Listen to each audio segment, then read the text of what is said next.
Hello and अस्सलाम वालेकुम। Welcome to Ziraj online English academy. कैसे हैं जी आप सब? उम्मीद है सब खैरियत से होंगे हमेशा की तरह। आज जो हमारा टॉपिक है वो है एक्टिव वर्सेस पैसिव वॉइस। आप लोग बहुत ज़्यादा कह रहे थे कि इस पर जो है वो वीडियो बनाएं, तो मैंने जो है वो इस पर वीडियो बनाई। मुख्तलिफ़ वीडियोज़ में आपने जो है वो कमेंट सेक्शन में कहा था। Thank you so much for the feedback and the comments.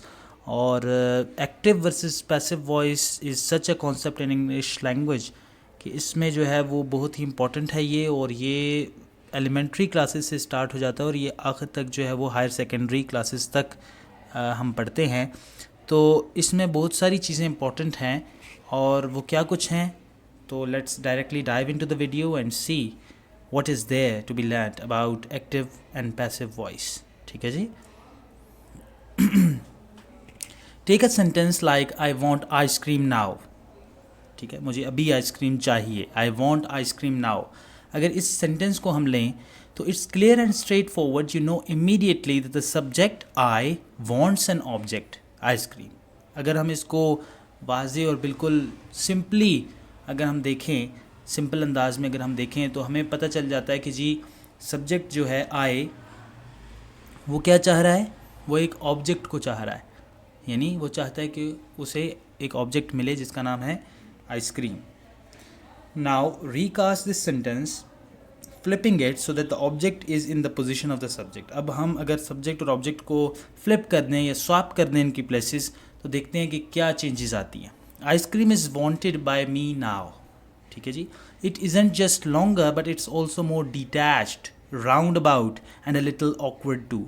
अब इसमें हमें देखें, एक है वाजे और क्लियर और स्ट्रेट फॉरवर्ड तरीका बात करने का, वो है कि आप कहते हैं जी मुझे ये चाहिए, मुझे वो चाहिए। और दूसरा ये है कि जी मुझसे चाही जा रही है आइसक्रीम, मुझसे चाही जा रही है, या आइसक्रीम जो है वो मुझे चाहिए।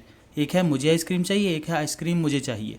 तो ये थोड़ा सा घुमा फिरा के करने वाली बात हो जाती है, और ये थोड़ी सी ऑकवर्ड लगती है, अजीब लगती है जब हम पैसिव वॉइस में कहते हैं। Those two sentences are examples of the active voice and the passive voice. ठीक है जी। ये जो पहला था ये एक्टिव वॉइस की एग्जाम्पल है, जो दूसरा था वो ये जो नीचे है ice cream is wanted by me now, ये पैसिव वॉइस की एग्जाम्पल है। Certain kinds of writing are best suited for the active voice while the passive voice is most appropriate for other kinds of writing. तो कुछ जो तहरीरें हैं या कुछ हमारी जो हम चीज़ें लिखते हैं, जिस तरह मुख्तलिफ हमारे पास देखें ना, लेटर राइटिंग है, उसमें फिर एसे राइटिंग है, फिर जो है हमारे पास मेमो राइटिंग है, फिर स्टोरी राइटिंग है, फिर जो है वो हमारे पास ऐसे की काफ़ी सारी टाइप्स हैं। नैरेटिव ऐसे है, डिस्क्रिप्टिव ऐसे है। तो ये जो मुख्तलिफ आर्गूमेंटेटिव ऐसे है, तो ये सारे जो है वो सारों में हमें मुख्तलिफ तरह से देखना होता है कि कौन सी हमने वॉइस इस्तेमाल करनी है, क्या वो एक्टिव वॉइस है, क्या वो पैसिव वॉइस है। So we need to be very clear about choosing a certain voice, और उसको हमने देखना होता है कि कौन सी हम चूज़ कर रहे हैं, और फिर उसके मुताबिक हमने उसको इस्तेमाल करना होता है जो उस टाइप ऑफ राइटिंग के लिए बेस्ट सूटेबल हो। तो ये देख लें कि यही बात यहाँ पर है कि एक्टिव वॉइस कुछ में जो है वो ज़्यादा इस्तेमाल होती है और कुछ में passive voice. Understanding how, when and why to use each is key to being an effective writer and speaker. So अगर हम चाहते हैं कि हमें ये पता चले कि क्यों, कब और जो है वो कैसे हमने एक्टिव वॉइस इस्तेमाल करनी है, और पैसिव वॉइस कब इस्तेमाल करनी है, क्यों इस्तेमाल करनी है, और कहाँ इस्तेमाल करनी है, और कब इस्तेमाल करनी है, तो इसके लिए हमें जो है वो देखना चाहिए कि इनमें डिफरेंस क्या है। और वो जब तक नहीं पता चलेगा, so we can't be an effective writer. हमें स्पीकर होने के लिए भी ये ज़रूरत है इसकी, और इफेक्टिव राइटर होने के लिए भी हमें इसकी ज़रूरत है। Functions of active and passive voice. अब फंक्शंस क्या हैं जिसके, मतलब कि इसके मकासद क्या हैं, क्यों हम एक्टिव वॉइस और पैसिव वॉइस का इस्तेमाल करते हैं। इन the active voice the subject is performing N action. तो एक्टिव वॉइस में क्या होता है कि सब्जेक्ट एक्शन कर रहा होता है, सब्जेक्ट काम कर रहा होता है। ठीक है। The dog ceases the ball. ठीक है जी। डॉग जो है वो चेज कर रहा है बॉल को, या उसका पीछा कर रहा है। Notice how the subject dog is performing the action chase on the target of the action ball. तो जिस पर काम हो रहा होगा उसको हम ऑब्जेक्ट कहेंगे, और जो काम होगा वो वर्ब होगी ज़ाहिर है, और जो काम करने वाला है वो सब्जेक्ट होगा। ठीक है जी। This is a simple direct example of the active voice, ये सादी एग्जाम्पल है एक्टिव वॉइस की। In the passive voice the actions target ball is position first as the focus of the sentence gets flipped and the subject is now being acted upon by the verb, in other words the subject is passive. तो इसमें क्या होता है जी passive voice में बस simply ये है, अगर आपको मैं इसका जो है वो क्रक्स बताऊँ या इसका जिस्ट या जूस बताऊँ या इसकी समरी अगर मैं आपको बताऊँ तो वो ये है कि इसमें हम ऑब्जेक्ट को सब्जेक्ट बना देते हैं और उसको हम सब्जेक्ट को पैसिव बना देते हैं, यानी अभी हम जो है वो ज़्यादा इम्पोर्टेंस, ज़्यादा एम्फोसिस, ज़्यादा स्ट्रेस जिस चीज़ को करते हैं वो ऑब्जेक्ट हो जाती है पैसिव वॉइस में।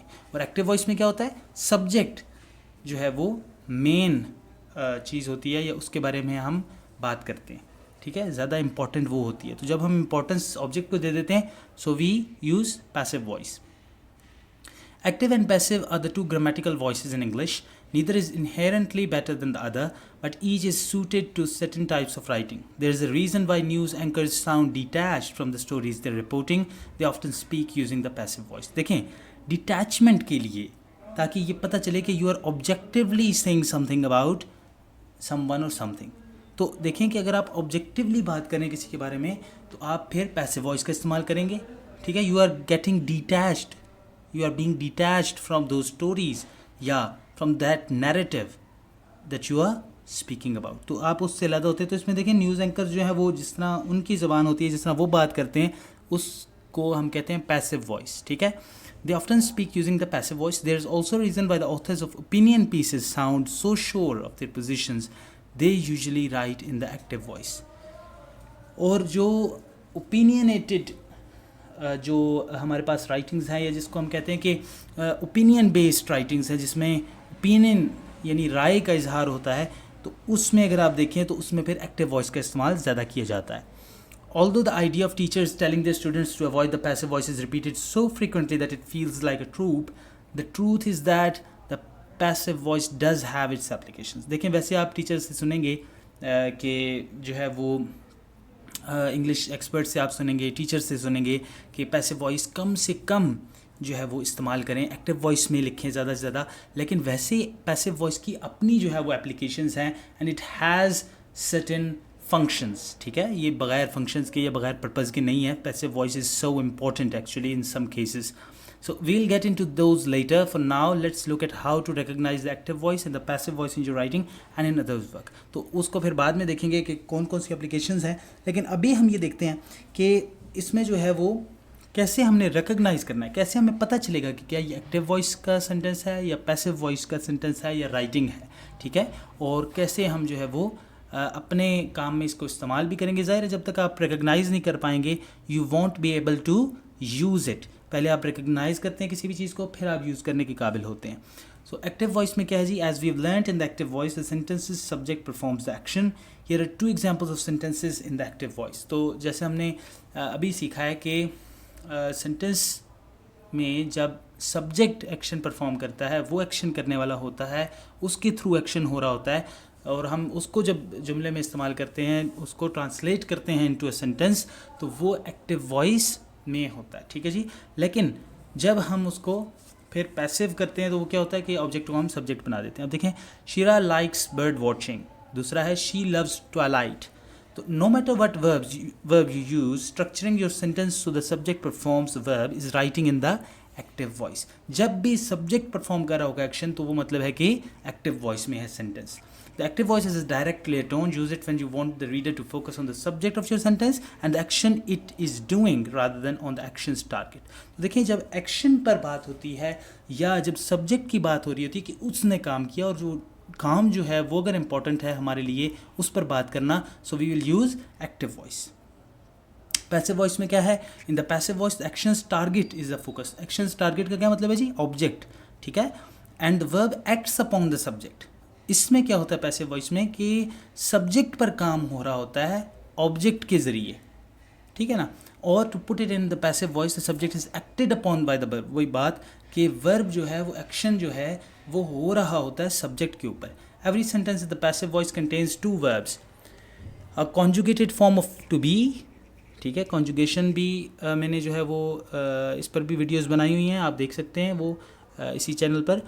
और इसकी बहुत सारी डिफरेंट फॉर्म्स हैं। मतलब कॉन्जुगेटेड फॉर्म का समझें कि वर्ब की जो मुख्तलिफ फॉर्म्स हम अकॉर्डिंग टू सब्जेक्ट्स इस्तेमाल करते हैं एक सेंटेंस में, जो वहाँ पर सही बैठती हैं, जो सूटेबल होती हैं एक सर्टेन सेंटेंस में, तो उस वर्ब को फिर कॉन्जुगेटेड फॉर्म ऑफ वर्ब कहते हैं कि कौन सी इस्तेमाल होगी। अब टू बी की बहुत सारी कॉन्जुगेटेड फॉर्म्स हैं मुख्तलिफ, तो उनको हम कैसे इस्तेमाल करते हैं, ठीक है। इसका मतलब ये है the main verbs past participle. तो एक तो ये वर्ब यूज़ होती है कॉन्जुगेटेड फॉर्म, मतलब है कि उससे हमें पता चलता है कि जी जिस तरह टेंसेस में ये सारी वर्ब्स हैं, ठीक है, हैज़, हैव, हैड, ठीक है, वॉज, वर, तो ये सारी जो है कॉन्जुगेटेड फॉर्म्स हैं, ठीक हो गया। और the main verbs past participle, और जो मेन वर्ब होगी उसको हम फिर थर्ड फॉर्म उसकी लगाएंगे हमेशा। पैसिव वॉइस में हमेशा थर्ड फॉर्म ऑफ वर्ब इस्तेमाल होगी। Take a look at the previous examples now written in passive voice. Bird watching is liked by Shira. देखें, liked is the third form of verb, और is जो है वो क्या है, conjugated form of to be। मतलब bird watching को अगर हम लें तो ये singular subject है, तो इसके साथ हम जो है वो is लगाएंगे, ठीक है। अच्छा, फिर नीचे देखें, twilight is loved by her, तो loved is the third form of verb या past participle इसको कहते हैं। और twilight जो है वो यहाँ पर क्या है, ऑब्जेक्ट है, जो कि हमने सब्जेक्ट की जगह पर ले आए हैं उसको, और साथ हमने कॉन्जुगेटेड फॉर्म इज़ लगाई है, ठीक है। Notice how the targets of the action also the direct objects of the sentences are now the focus. The sentences now contain a conjugated form of to be, is, and the main verbs past participle liked and loved. Often sentences in the passive voice are longer than sentences in the active voice simply because they have to include additional words like prepositions. तो देखें, इसमें सिर्फ ये बात important है, पहले मैं बाकी बातें आपको बता चुका हूँ कि कैसे कॉन्जुगेशन यूज़ होती है और थर्ड फॉर्म यूज़ होती है। एक और बात जो इसमें है वो ये है कि पैसिव वॉइस की जो लेंथ है वो एक्टिव वॉइस से जो है ज़्यादा होती है। क्यों? क्योंकि उसमें हम एडिशनल वर्ड्स इस्तेमाल करते हैं, जैसे जो है वो उसमें प्रपोजिशंस बाय आपने देखें इस्तेमाल होता है, इसमें फिर थर्ड फॉर्म ऑफ वर्ब इस्तेमाल हो रही है, इसमें कॉन्जुगेशन इस्तेमाल हो रही है, ठीक है। तो इस वजह से हम फिर थोड़ा सा इसको लेंथी बना देते हैं, या ये लंबा हो जाता है sentence. Summer break is loved by my friends, अगर इसको हम देखें तो देखें कि इज़ जो है वो conjugated form of to be है। यहाँ पर हमने देखा कि summer break is singular subject, तो उसके साथ हमने इज़ लगाया है। फिर देखें लव्ड, लव्ड जो है वो third form of verb love है, और फिर प्रपोजिशन बाय का इस्तेमाल हम करते हैं जी पैसिव वॉइस में ज़रूर, और ये अक्सर औकात जो है वो इस्तेमाल होगा, अक्सर एग्जांपल्स में बाय ज़रूर इस्तेमाल होता है, फिर थर्ड फॉर्म ऑफ वर्ब ज़रूर इस्तेमाल होती है। सो ये चीज़ें हैं जिनकी वजह से passive voice gets a bit lengthier than active voice, ठीक है। अच्छा, however sentences written in the passive voice don't necessarily need a preposition. Take a look at the example sentences below. The check was paid. He will be remembered. ठीक है, इसमें ये नहीं लिखा हुआ the check was paid by whom, नहीं बताया गया। इसी तरह he will be remembered by whom, ये भी नहीं बताया। The Philippines is known for its marine biodiversity. ठीक है, तो इसमें भी देखें बाय नहीं इस्तेमाल हुआ। तो मैंने जैसा कि कहा कि अक्सर औकात ये इस्तेमाल होता है, but in some cases it does not used या it does not make much importance, ठीक है जी। अच्छा, the passive voice has a subtler tone than the active voice has. Sometimes your writing needs this tone, like when you want your reader to focus on the action being described or the actions target rather than on who or what is performing the action. तो जब हमारा वही बात दोबारा कि जब हमारा focus, हम जब चाह रहे होते हैं कि रीडर जो है या सुनने वाला जो है वो एक्शन पर गौर करे, या वो जिस पर एक्शन हो रहा है उस पर गौर करे। जिस तरह पहली एग्जांपल थी, I want ice cream for example, ठीक है, तो I want to eat ice cream या I want to have ice cream, तो उसमें देखें कि उसमें जो है वो एक्टिव वॉइस है, लेकिन पैसिव वॉइस में ice cream is being wanted by me अगर हम कहेंगे, तो उसमें आइसक्रीम को ज़्यादा हमने फोकस किया है, वो ऑब्जेक्ट जो हमें चाहिए उसको ज़्यादा फोकस किया और उसको हम पहले ले आए हैं, ठीक है जी।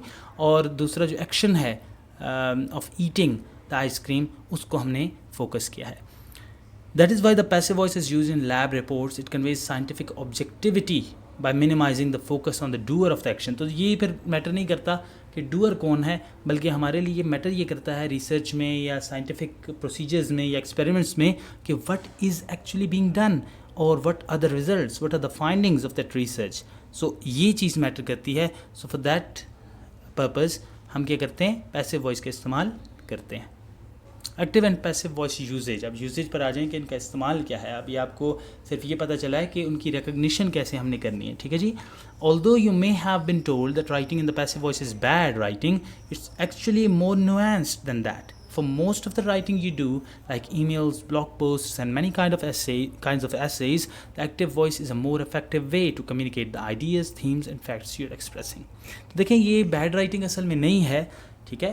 और इसमें जो है वो ये है कि मुख्तलिफ जो हम देखें ना अगर, तो उसमें जो है वो एक्टिव वॉइस इस्तेमाल होती है ज़्यादातर, लेकिन passive voice has its own value. जैसे अभी हमने बात की लैब रिपोर्ट्स में, इसी तरह बाकी जगहों पर जहाँ पर we need objectivity, so there we use passive voice. जहाँ पर हम अपना ओपिनियन जो है वो कम इस्तेमाल कर रहे होते हैं, हम अपनी सब्जेक्टिविटी को कम जाहिर करना चाहते हैं कि मैं ये कह रहा हूँ या मैं ये चाह रहा हूँ, तो उसमें फिर हम जो है वो पैसिव वॉइस इस्तेमाल करते हैं। In certain kinds of writing though the passive voice is necessary. Think about how news reports about crime and incidents are usually written and delivered. A car was broken into on Elm Street last night. अब ये नहीं पता कि किसने जो है वो ये कार का ये हाल किया, ठीक है। इसी तरह cash was stolen from the register.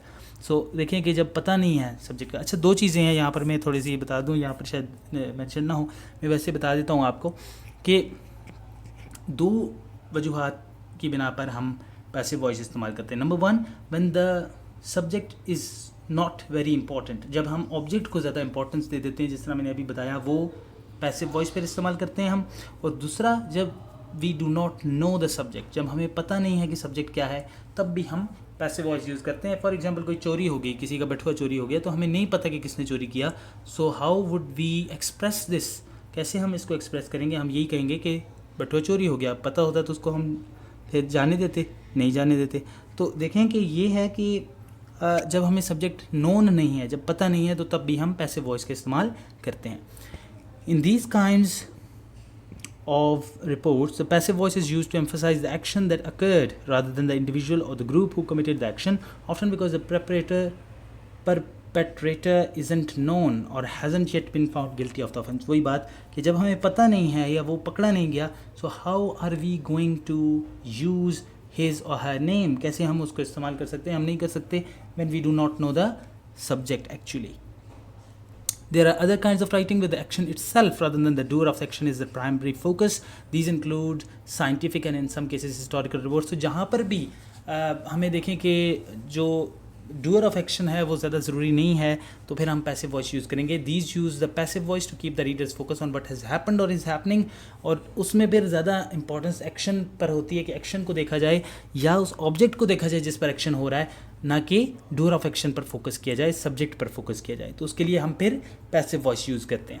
The rats were placed into the मेज। अब किसने प्लेस किए? ज़ाहिर है उसके लिए किसी ने जो है वो उसमें फोर्स लगाई होगी, किसी ने काम किया होगा, एक्शन किया होगा ऑफ प्लेसिंग, लेकिन यहाँ पर वो मेंशन करना ज़रूरी नहीं है, तो हमने पैसिव वॉइस इस्तेमाल किया।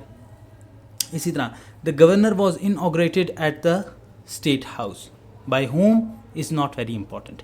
तो इस वजह से हमने पैसिव वॉइस इस्तेमाल यहाँ पर जो है वो अगर आप देखें तो नहीं किया। अच्छा, notice how in both of these sentences the doer of the action isn't mentioned. इसमें डूअर ऑफ एक्शन मेंशन नहीं है, that's because it's either implied और इरेलीवेंट। वही बात कि या तो वो जो है वो इरेलीवेंट है, ज़रूरी ही नहीं है, और या ये है कि वो इतना इंपॉर्टेंट नहीं था तो क्लियरली स्टेट नहीं किया गया बल्कि उसको हिडन रखा गया।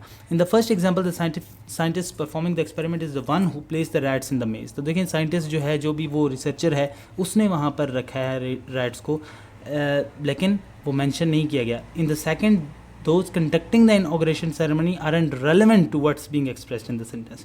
तो inauguration किसने की is not very important, rather किसके लिए हुई, ठीक है ना, वो ज़्यादा important है। तो इस वजह से जो है वो इस sentence में स्पेशली इस तरह किया गया है कि पैसिव वॉइस इस्तेमाल की गई है। How to change passive voice to active voice, कैसे पैसिव वॉइस को एक्टिव वॉइस में चेंज करना है।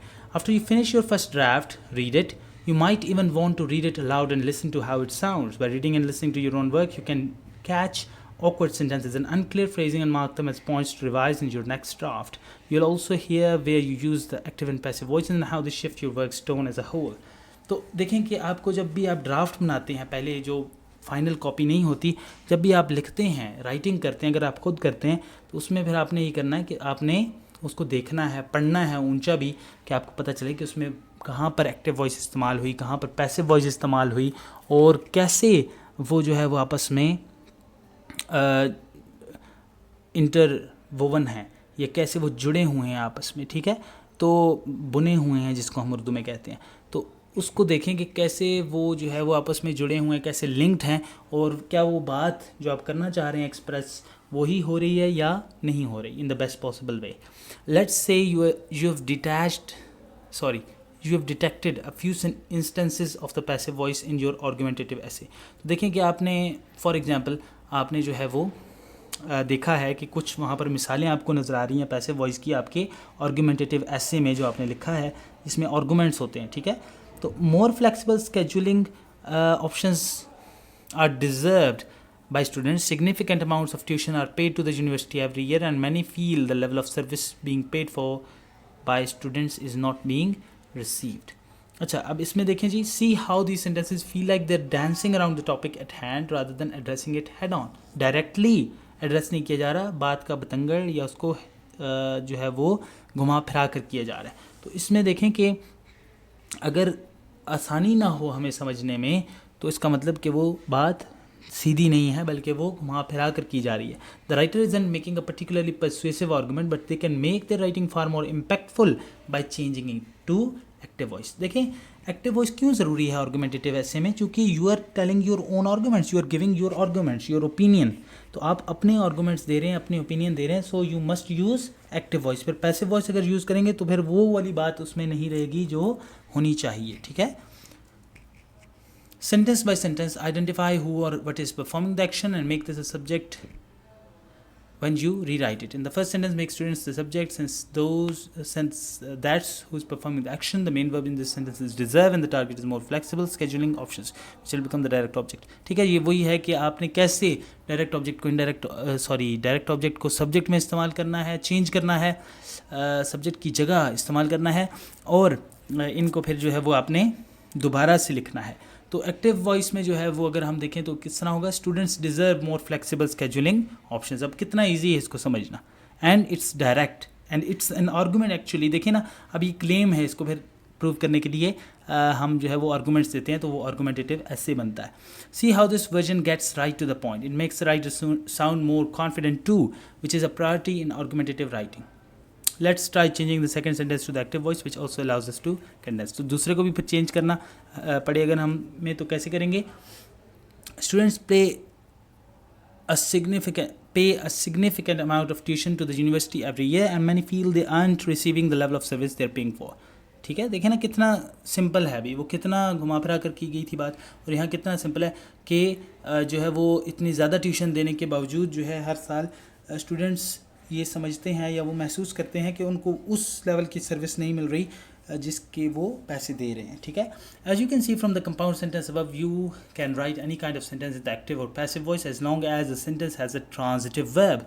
सो ट्रांजिटिव वर्ब क्या होती है जी, जिसका ऑब्जेक्ट होता है, जिसको ज़रूरत होती है ऑब्जेक्ट की अपनी जो है वो एक्सप्रेशन के लिए, और इंट्रांजिटिव होती है जिसमें एक्सप्रेशन के लिए उसको ज़रूरत नहीं होती। मैंने ये बड़ी डिटेल से वर्ब फॉर्म्स पर भी वीडियो बनाई हुई है, मुख्तलिफ कैटेगरीज़ पर भी बनाई हुई है, तो आप जाकर देख सकते हैं। There is almost everything about verb on this channel, ठीक है। तो उसको देखें कि वर्ब जो है वो कितना इंपॉर्टेंट है और उसमें क्या क्या चीज़ें हैं। मैंने वर्ब पे अलहदा से भी एक वीडियो बनाई हुई है, तो उसको भी देखें, और सारी जो सीरीज़ है उसको देखें, और फिर मुझे फीडबैक भी दीजिए, कमेंट्स भी कीजिए कि क्या कुछ आपको जो है वो उसमें अच्छा लगा और क्या कुछ है जो इम्प्रूव करने की ज़रूरत है, चाहे वो लेक्चर मेथड हो, चाहे वो जो है वो स्पीड ऑफ स्पीकिंग हो। तो इस वीडियो के कमेंट सेक्शन में भी बताइएगा ज़रूर, ठीक है। अच्छा, मेरी स्पीड थोड़ी इस वजह से तेज़ होती है, मैं चाहता हूँ कि आपका टाइम कम से कम लगे लेकिन आप समझ भी पाएँ साथ। अच्छा, वेदर इट्स अ सिंपल और कॉम्प्लेक्स सेंटेंस और even a compound complex sentence, you can dramatically alter your tone by simply reworking its structure।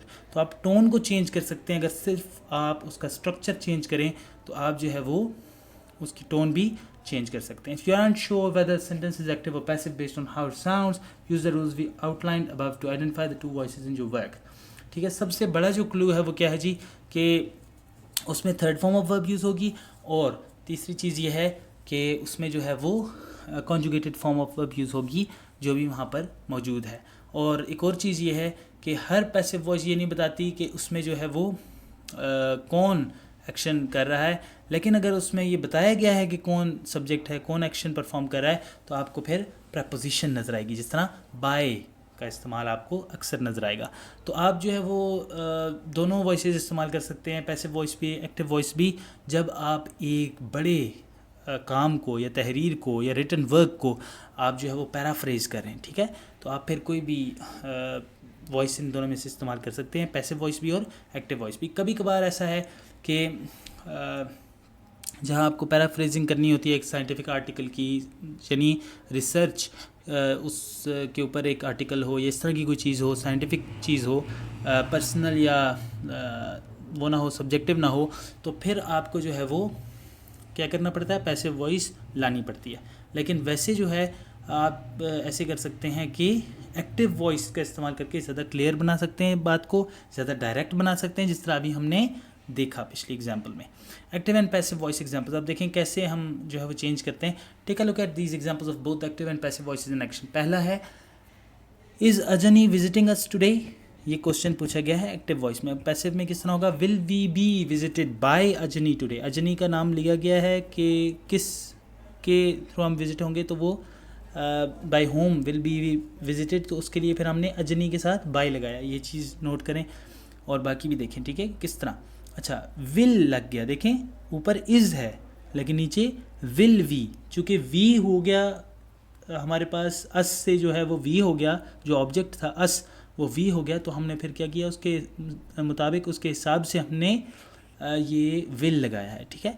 As you see questions can be written in either voice, other kinds of sentences like exclamatory and imperative sentences are often best written in the active voice। तो imperative जो हैं और exclamatory जो sentences हैं जिसमें हम sudden emotion को show करते हैं, फीलिंग को शो करते हैं exclamatory sentences में, और imperative में हम commands वगैरह देते हैं, रिक्वेस्ट देते हैं, रिक्वेस्ट करते हैं, तो ये सारे जो है वो हमारे पास एक्टिव वॉइस में बेहतर रहते हैं। Please remove your shoes before entering my house. और पैसिव क्या है, shoes should be removed before entering my house, तो इसमें एक्टिव बेहतर रहता है। Lock the door, let the door B locked. Let the door B locked is not very much used, और हम वैसे आमतौर पर लॉक द डोर ही इस्तेमाल करते हैं। See how with the first pair the passive voice makes the request feel more like a suggestion. In the second pair the passive voice makes the message sound stilted and formal rather than an urgent exclamation. तो देखें दूसरे में जो है वो इतना ज़्यादा, ये shoes should be removed before entering my house में इतना ज़्यादा वो नहीं लग रहा कि इम्पॉर्टेंट है या अर्जेंट है, लेकिन अगर हम जो है वो उसको उस तरह यूज़ करते हैं तो फिर एक्टिव में यूज़ करते हैं तो वो बेहतर रहता है। Now take a look at these two examples. I poured the solution into the beaker and the heated it to 100 degree Fahrenheit. दूसरा क्या है, the solution was poured into the beaker and heated to 100 degree Fahrenheit. तो इन दो को भी देख लें कि इसमें क्या डिफरेंस है, और इसमें जो है वो बेहतर क्या रहता है कि आप पैसिव वॉइस का इस्तेमाल करें, ठीक है। ये नहीं है कि आपने उसको सॉल्यूशन को जो है बीकर में डाला, ये इंपॉर्टेंट नहीं है। किसी ने भी अगर उसको बीकर में डाला है तो सेम ही रिज़ल्ट आना चाहिए। इस वजह से पैसिव वॉइस का इस्तेमाल करते हैं कि उसमें इंपॉर्टेंट नहीं है सब्जेक्ट, ठीक है। और रिसर्च का मकसद ही ये होता है, वैसे भी आपको पता होगा, जो बच्चे छोटे नहीं हैं, अगर उन्होंने कोई रिसर्च का काम या इस तरह इसको पढ़ा है, इस हवाले से आपको पता है अगर, तो आप ये जानते हैं कि रिसर्च में जो है वो ऑब्जेक्टिविटी होती है और वो सब के लिए सेम रिज़ल्ट आना चाहिए या सिमिलर रिज़ल्ट आना चाहिए।